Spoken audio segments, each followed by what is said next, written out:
कोई बात नहीं है। भारतीय जनता पार्टी विकास में सहभागी बनाते हुए जनता के डेवलपमेंट के लिए काम कर रही है कि लोगों के परिवारों में खुशहाली आए। मध्य प्रदेश के लोग। मैं शर्मा जी लौटूंगा आपके पास। इस बीच अपने दर्शकों को एक्सक्लूसिव तस्वीरें हम दिखा रहे हैं।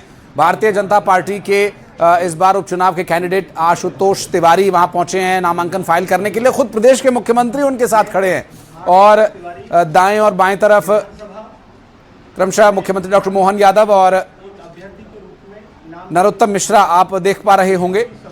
और ये अधिकारी महोदय के सामने पहुंचे अपना फॉर्म में जो भी डिक्लेयर किया गया उसे पढ़ करके वो जांच भी रहे हैं और सुना भी रहे हैं ताकि किसी तरह की कोई गड़बड़ी ना हो, फॉर्म की वजह से डिस्क्वालिफिकेशन ना हो, वरना बड़ी शर्म की बात हो जाएगी। तो और खास करके ऐसे समय में जब मुख्यमंत्री खुद वहां मौजूद हैं, दतिया के कद्दावर नेता भारतीय जनता पार्टी के नरोत्तम मिश्रा वहां मौजूद हैं, तो देखिए ये होती है बारीकी। और ये एक बड़ा फर्क है जो दिखाई देता है कि किस तरह से नॉमिनेशन फाइलिंग एक औपचारिकता के अलावा एक शक्ति प्रदर्शन और एक सधे हुए, एक मंझे हुए राजनीतिज्ञ और कार्यकर्ता के तौर पर भी आप अपने आप को रिप्रेजेंट कर सकते हैं। क्योंकि हर नेता जानता है कि ये इस वक्त मीडिया कवरेज ले रही है, ये पूरी नॉमिनेशन फाइलिंग की जो पूरी प्रक्रिया है।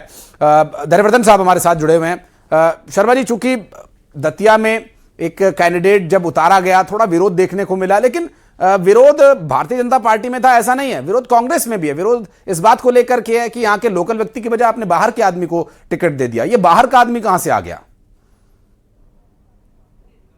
देखिए, पहले मैं अपनी पार्टी की बात करूं। इतने बड़े कद्दावर नेता का अनएक्सपेक्टेड ढंग से जब टिकट में परिवर्तन होता है तो आम जनता जो इतने लंबे समय से उनको चुनाव जिताती आ रही है, हजारों कार्यकर्ता जो व्यक्तिगत जुड़ाव महसूस करने लगते हैं, उनको दर्द होना, तकलीफ होना लाजिमी है। पर भारतीय जनता पार्टी बहुत जुदा राजनीतिक पद्धति पर कार्य करता है। हमारी कार्य पद्धति हमारे लिए देश और दल हमारी प्राथमिकता में है, व्यक्तिगत स्वार्थ इसके बाद है। इसलिए आपने देखा कि इतने विकट हालातों के बाद भी पिछले 24 घंटों में, पिछले 48 घंटों में वह पानी में कितना तेजी से उतार हुआ है और सारे के सारे लोग अपनी अपनी भूमिका में नजर आ रहे हैं। स्वयं डॉक्टर नरोत्तम मिश्रा जी अपने छोटे भाई आशुतोष तिवारी जी का फॉर्म भरवाने के लिए उपस्थित हुए हैं और वो कह रहे हैं कि इस दल में जिया हूं, इसी दल में मेरे प्राण जाएंगे, किसी भी प्रकार की शंका कुशंका की कोई आवश्यकता नहीं है।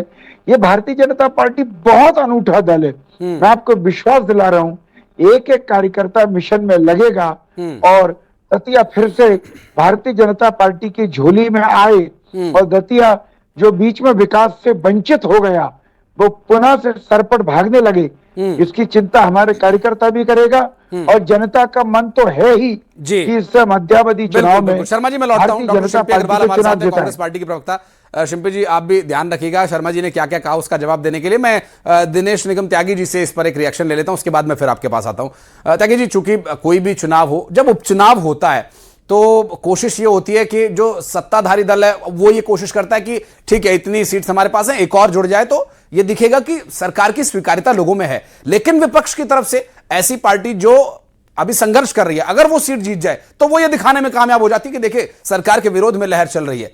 ये दतिया उपचुनाव आप कैसे देखते हैं और अब तक जो कुछ भी हो रहा है उसे देखते हुए?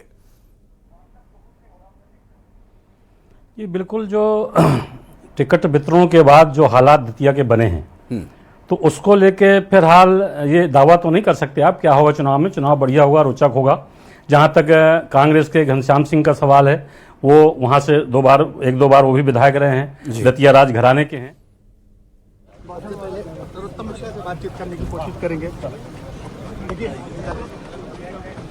बिल्कुल, मैं दिनेश जी लौटूंगा आपके पास। इस बीच कुछ और तस्वीरें अपने दर्शकों को दिखा दें। देखिए नॉमिनेशन फाइल हो चुका है और मुख्यमंत्री डॉक्टर मोहन यादव, नरोत्तम मिश्रा वहां से